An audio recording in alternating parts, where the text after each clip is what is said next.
Обична или необична приказна, секој од нас сам по себе секојдневно е автор на својата животна приказна, но ретко кој се одлучува да ја раскаже и пренесе на хартија. Но ако во лавиринтот од зборови не е вклучена фантазијата и талентот за креирање и измислување ситуации кои ќе го држат во неизвестност читателот, приказната не може да биде успешна, а најмалку од се преточена во книга.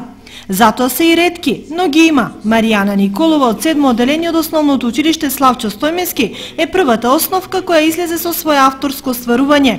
Деновиве ја промовираше книгата Необична приказна. Знаеме во време на изместени вредности сепак има една светла точка, во случајов Маријана, која подолго време твори, јас не знаев, додека заедно со незините родители не дојде кај мене. И ние со задоволство нашата институција Домот на култура, заедно со градоначалникот и матичната библиотека Ванчо Плете. Тинејџерска, но полна со искушенија. За талентот и умешноста во изразувањето на Маријана зборуваа нејзините промотори.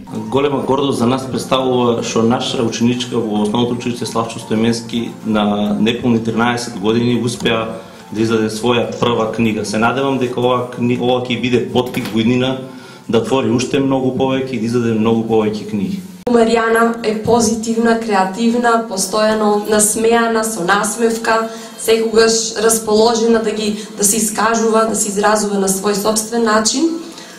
Самата корица, кога ќе ја погледнете, можеби би ни дала патоказ за нешто за што пишува оваа наша млада авторка.